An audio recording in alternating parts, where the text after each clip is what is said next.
জনাব শামীম ওসমান, আপনাকে আমাদের অনুষ্ঠানে স্বাগত জানাই। বাংলাদেশের রাজনীতিতে শেখ হাসিনা গত 15 বছর যে দুঃশাসন, যে অপকর্ম চালিয়েছেন, তাকে শক্তিশালী করতে, তার পাশে থাকতে আপনার একটা সক্রিয় অবস্থান ছিল। আপনার কাছ থেকে একটু আমরা এটা শুনতে চাই। ভারতে পলাতক আছেন মাননীয় প্রধানমন্ত্রী শেখ হাসিনা, এবং আমি বিষয়টাকে আগের থেকে আজ করছিলাম যে এরকম কিছুটা ঘটনা ঘটতে পারে। আমি এই কথা দিয়ে এটা প্রমাণ করতে চাই না যে ওনারা করেছেন দেখে আমাকে করতে হবে, এটা আমি বলতে চাই না। আমাকে দলের থেকে জানানো হয়, সরকার প্রধান থেকে প্রধানমন্ত্রী জানান যে আমার উপরে হামলা হবে। ইট ইজ ট্রু যে আমাকে দেশ ছেড়ে যেতে হয়েছে, এবং আমি যে দেশ ছেড়ে গেছি সেটা জাতির পিতার কন্যা মাননীয় প্রধানমন্ত্রীর একবার না কয়েকবারের নির্দেশের পরিপ্রেক্ষিতে। আমি আমাদের সজীব ওদের জয় একটা ফেসবুকে এই যে আমেরিকা গত 2 দিন আগে একটা স্ট্যাটাস দিয়েছেন, 3-4 দিন আগে, অধ্যাপক ইউনূস শান্তির জন্য নোবেল পুরস্কার দেওয়া হয়, যাদেরকে আমরা শ্রদ্ধা করি এবং সারা জীবন করবো। ট্রু যে এরা অনেক ভালো কাজ করেছে, এবং আমি নিজেও চাই যে ভোটের অধিকার হোক। আমি কোনো ধরনের হত্যাকাণ্ডকে আমি সমর্থন করি না, এবং করা উচিত, তাহলে আমি মানুষ হিসেবেই গণ্য হব না। আমরা কি শুধু নেগেটিভ কথা বলবো, পজিটিভ কথা বলবো না? 800 কোটি মানুষ যদি চায় একজন মৃত মানুষকে জাগিয়ে তুলবে, তা তো জাগিয়ে তুলতে পারবে না, তাই না? তো একজন মানুষকে আমি গুম করে দিব, খুন করে দিব, এই বিষয়টাকে আমি একজন মানুষ হিসাবে, আমি যদি মৃত্যু হয়ে যায় আমার, আমি কোনোদিন এটাকে সাপোর্ট করব না। এবং অতীতে কে কি করেছে সেই জন্য আমাকে একই পথে চলতে হবে, আমি সেটাকেও মনে করি না। এদের দ্বারা অনেক সব শ্রেণী পেশার মানুষের মধ্যে ভালো খারাপ আছে, আমরা কি এই কথা বলতে পারি না? ইয়েস, আমি বলছি না যে Awami League is a perfect, only perfect party in the whole world, in Bangladesh. আপনি আমার মনের কষ্ট বুঝবেন। আমার 20 জন লোক মারা গেছে, আমার এই পা পঙ্গু হয়ে গেছে, আমি চেয়ারে বসে নামাজ পড়তে হয়, আমার পাটা উড়ে গেছিল, ঠিক আছে? সেইখানে আমার সরকারের ক্ষমতার সময় না যে চার্জশিট দেওয়া হয়েছে, সেই চার্জশিটে আমি যে সাক্ষ্য দিয়েছি, সিআইডির যে অ্যাডিশনাল এসপি, সে আমার সাক্ষী বদলি দিয়েছে। আপনি নিজেও লয়ার ছাত্র, আমিও লয়ার ছাত্র, আমি বলেছি this is not my witness. আমি চাই না যে একটা ছাত্র সারা বছর লেখাপড়া করলো, সেও পরীক্ষায় পাশ করলো, আরেকজন পড়ালেখা করলো না, সেও পাশ করলো, এটা আমি চাই না। দেখেন, আমি মার্কিন যুক্তরাষ্ট্রের মতো একটা রাষ্ট্রকে আন্ডারমাইন করার কোনো কারণ থাকতে পারে না, কারণ পৃথিবীর মধ্যে এটা অবভিয়াসলি একটা শক্তিধর দেশ না, একটা গণতান্ত্রিক রাষ্ট্র বলা যায়। যে আমার কাছে না কিছু মাঝে মাঝে অবাক লাগে যে মানুষের চরিত্রটা দেখতে, পৃথিবীর সব দেশের চরিত্র দেখতে ভালো লাগে। আমার কাছে মাঝে মাঝে আশ্চর্য হই যে আমরা কত রঙের মানুষ, যে আমরা আর কত নেগেটিভ কথা বলবো। আমরা পরে যখন আবার আপনার কাছে আসবো, বিএনপির সাথে বর্তমান আপনার সম্পর্ক এবং সেইটা নিয়ে আমরা কথা বলবো, তার আগে আমরা একটু জনাব আন্দালিব রহমান পার্থের সাথে আমরা একটু কথা বলতে চাই। জনাব আন্দালিব রহমান পার্থ, আপনি একজন রাজনীতিবিদ হলেও আমি আপনাকে খুব রেট করি একজন রাজনৈতিক বিশ্লেষক হিসেবেও, যে মানে যেহেতু আপনি টক শোতে প্রচুর আপনাকে কথা বলতে হয়, অনেক প্রশ্নের জবাব দিতে হয়, এবং অনেক ক্ষেত্রে আপনাকে বিভিন্ন ভবিষ্যতে কথা বলতে হয়, এবং এর অনেকগুলি, আমার স্বীকার করতে দ্বিধা নেই, অনেকগুলি মিলেও যায়। আমি এই জন্য আপনাকে একটু ফরওয়ার্ড লুকিং প্রশ্ন করতে চাই যে গত কয়েক বছর ধরে জনাব তারেক রহমানই আসলে বিএনপির হাল ধরে আছেন। বেগম খালেদা জিয়া চিকিৎসার জন্য লন্ডন গেলেন, শেখ হাসিনা জনরোষে বাংলাদেশ থেকে বিতাড়িত। রাজনীতির এই পরিবর্তনটা আপনি আসলে কিভাবে দেখছেন? নতুন নেতৃত্বে নতুন রাজনীতির সূচনা কি হতে চলেছে? বিশেষ করে 90-এর পর যদি আমরা আওয়ামী লীগ ও বিএনপির শাসনকাল যদি বিশ্লেষণ করি,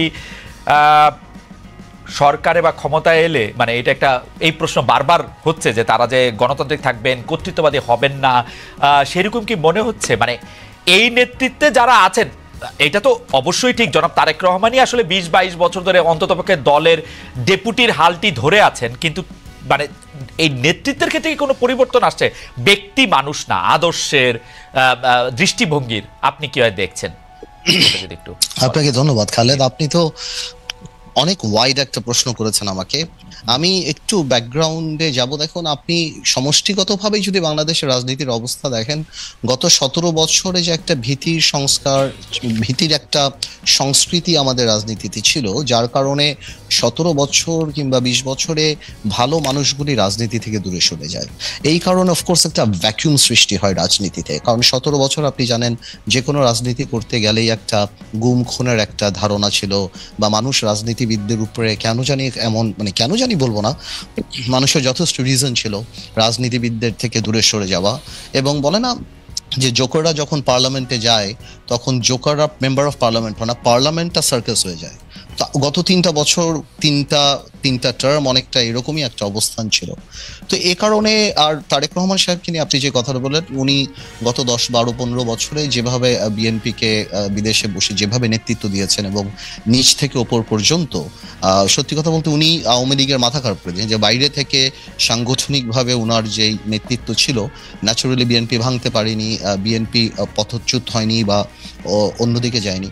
তো সেই ক্ষেত্রে দলের মধ্যে এবং আমি মনে করি সারা বাংলাদেশে ওনার একটা আলাদা গ্রহণযোগ্যতা আসছে। এখন বিএনপি সামনের দিকে যদি ক্ষমতায় আসে, তাহলে বিএনপি কি করবে সেটা নির্ভর করে সত্যি কথা বলতে বিএনপির সমষ্টিগতভাবে বিএনপির মানসিকতার উপরে। বিকজ আপনার ডেমোক্রেসি তো অ্যাকচুয়ালি ইজ আ মাইন্ডসেট। আপনি আপনার বিরুদ্ধের কথাকে সুযোগ দিলে ডেমোক্রেসি থাকবে, আর সুযোগ যদি আপনি না দেন তাহলে ডেমোক্রেসি থাকবে না।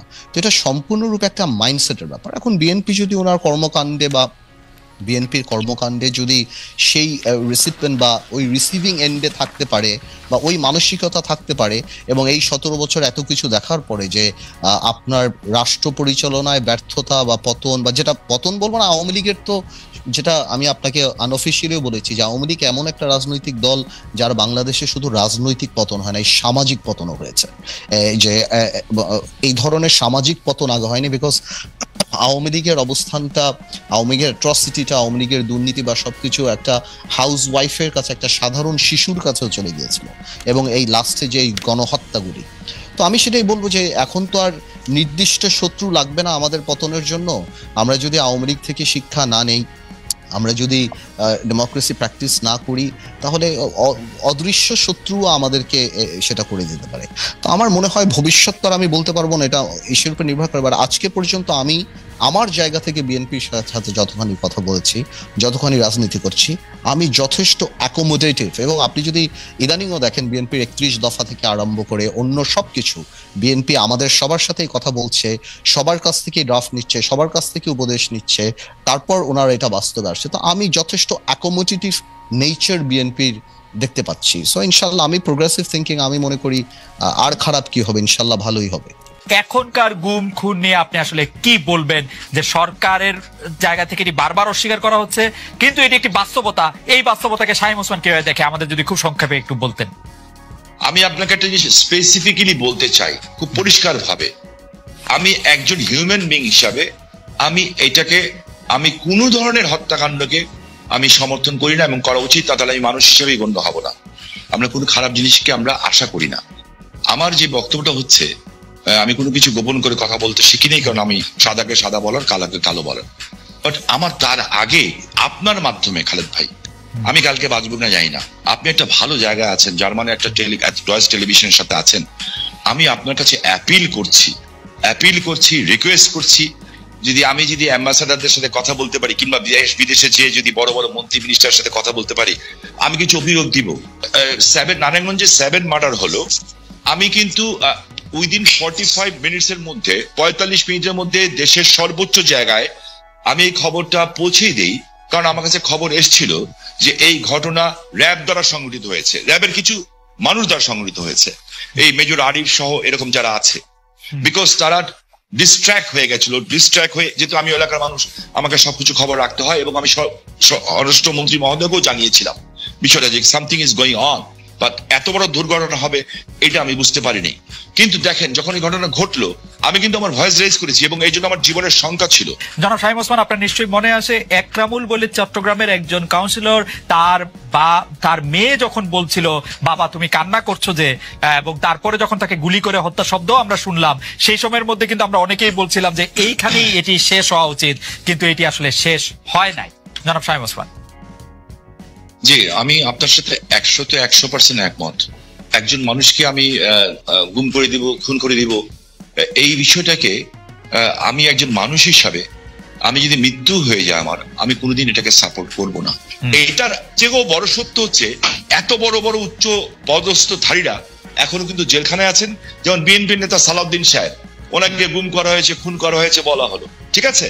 তো বিএনপি নেতা সালাউদ্দিন সাহেবকে তো পাওয়া গেল ভারতে। আমার চোখের সামনে যখন নারায়ণগঞ্জে একটা পরিবার আগুন দিয়ে বাসে পুড়িয়ে মেরে ফেলা হলো, আমার চোখের সামনে নারায়ণগঞ্জের যাত্রাবাড়িতে বাসে শুয়েছিল ড্রাইভার আর কন্ট্রাক্টর, তাকে আগুন দিয়ে পুড়িয়ে মারে হলো, ওস্তাদকে মাথা দিয়ে যে কন্ট্রাক্টর পুড়িয়ে হলো, 85 জন মানুষকে পুড়িয়ে ছাই করে দেওয়া হলো। এটার নাম রাজনীতি? আর তাদের বিচার হলো না কেন? যারা আগুন সন্ত্রাস করলো এই দেশে, যারা পুলিশকে পুড়িয়ে মারলো, সাংবাদিককে পুড়িয়ে মারলো, জজ করে বোম মারলো এবং বিভিন্ন স্কুল সেন্টার উড়িয়ে দিল, আমি এই সরকারের কাছে প্রশ্ন রাখতে চাই।